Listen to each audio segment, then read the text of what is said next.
Hello students, welcome to commerce lesson, যেখানে আমরা commerce শিখি সহজ ভাষায়। আজকের ভিডিওতে আমরা 915 পেজের এমসিকিউ সলভ করব উইথ কারেক্ট সলিউশন। তোমরা যারা আগের ভিডিওগুলো দেখোনি তাদের জন্য ভিডিওর লিঙ্ক ওপরের আই বাটনে দেওয়া থাকবে। তাহলে শুরু করা যাক। অংশীদারি কারবারের অংশীদারের সংখ্যা 2 বা তার বেশি। স্থির মূলধন পদ্ধতিতে যে হিসাবটি খুলতে হয় চলতি হিসাব বা কারেন্ট অ্যাকাউন্ট। অংশীদার কর্তৃক প্রদত্ত ঋণের ওপর সুদ হলো কারবারের ব্যয় বা এক্সপেন্সেস। অংশীদারের মূলধন হিসাবের জের হয় ডেবিট অথবা ক্রেডিট। কারবারের সুনাম হলো অস্পর্শনীয় স্থায়ী সম্পত্তি। অংশীদারি কারবার পুনর্গঠনের কারণ হলো উপরের সবকটি। অংশীদার গ্রহণের ফলে পুরাতন অংশীদারের মোট অংশ হয় হ্রাস পায়। পুনর্মূল্যায়নের ফলে সম্পত্তি ও দায়ের মূল্য বাড়ে অথবা কমে। অবসর গ্রহণকারী অংশীদারের সুনামের অংশ অবশিষ্ট অংশীদাররা যে অনুপাতে বন্টন করে নেয়, এটার অ্যান্সার হবে অর্জন অনুপাতে বা গেনিং রেশিওতে।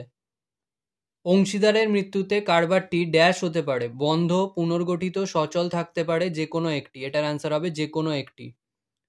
নিম্নলিখিত কোনটি কোম্পানির বৈশিষ্ট্য? সীমিত দায়, চিরন্তন অস্তিত্ব, শিলমোহর, সাধারণ শিলমোহর, এই তিনটেই তাহলে হবে ওপরের সবগুলি।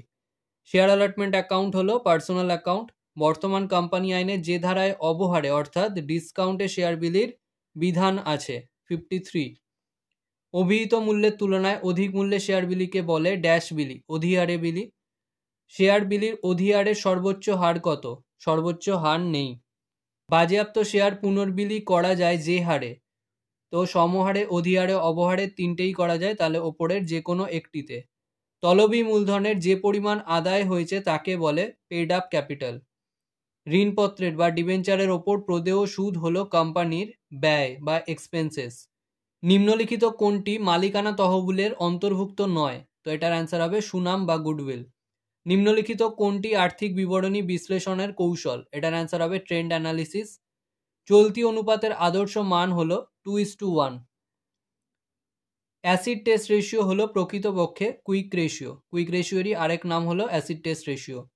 মজুত আবর্তন সংখ্যা 5 হলে মজুতের গড় আবর্তন কাল হবে। এটার ফর্মুলা হলো 365 days divided by stock turnover. তো এখানে 365 ডিভাইডেড বাই 5 করে আমরা পাবো 73 ডেজ। হিসাব নিকাশের কোন আদর্শমান বা অ্যাকাউন্টিং স্ট্যান্ডার্ড অনুসারে নগদ প্রবাহ বিবরণী তৈরি করা হয়? এটার অ্যান্সার হবে অ্যাকাউন্টিং স্ট্যান্ডার্ড 3। আজকের ভিডিও এখানেই শেষ। ভিডিওটা ভালো লাগলে লাইক করো, বন্ধুদের সাথে শেয়ার করো। যদি কোনো প্রশ্ন থেকে থাকে অবশ্যই কমেন্ট সেকশনে জানাও, এবং এই ভিডিওটা থেকে যদি নতুন কিছু শিখে থাকো তাহলে অবশ্যই সাবস্ক্রাইব করো এবং দেখতে থাকো কমার্স লেসন।